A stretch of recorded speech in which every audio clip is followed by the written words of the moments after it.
बात करेंगे दक्षिण भारत की राजनीति में बनते नए उबाल की। लोकसभा चुनाव से पहले एक नेता का नाम बहुत तेजी से सुर्खियों में आया था। वो नेता थे तमिलनाडु के मुख्यमंत्री एम.के. स्टालिन के बेटे उदयनिधि स्टालिन। और सुर्खियों में आने के पीछे वजह थी सनातन पर की गई उनकी टिप्पणी। और अब तमिलनाडु के सियासी गलियारों में मुख्यमंत्री एम.के. स्टालिन के बेटे उदयनिधि स्टालिन को डेप्यूटी सीएम बनाए जाने को लेकर के चर्चाएं हैं।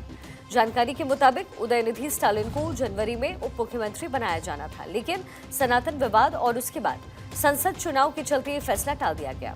इसके बाद अब माना जा रहा है कि उदयनिधि स्टालिन विधानसभा सत्र के बाद उप मुख्यमंत्री बन सकते हैं, लेकिन पिछले महीने कलकुरुची शराब त्रासदी की वजह से इसमें देरी हो गई थी।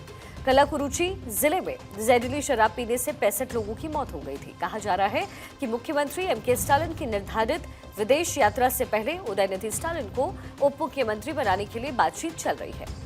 उदयनिधि डीएमके की यूथ विंग के नेता और चेपक तिरुवल्लीकेनी सीट से विधायक हैं। उदयनिधि स्टालिन तमिलनाडु में सत्तारूढ़ डीएमके सरकार में खेल मंत्री भी हैं। दिसंबर 2022 में उदयनिधि ने डीएमके कैबिनेट के मंत्री के रूप में शपथ भी ली थी।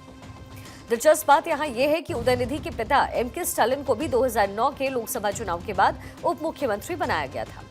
उदयनिधि ने सनातन उन्मूलन सम्मेलन में कहा था कि सनातन का सिर्फ विरोध नहीं किया जाना चाहिए, बल्कि इसे समाप्त ही कर देना चाहिए।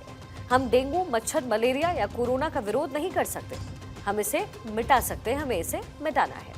इसी तरीके से हमें सनातन को भी मिटाना है। जिसके बाद उदयनिधि पर केस भी हुआ और बेंगलुरु की विशेष अदालत ने उदयनिधि स्टालिन को 1 लाख रुपए के मुचलके के साथ सनातन धन पर टिप्पणी मामले में सशर्त जमानत दी थी।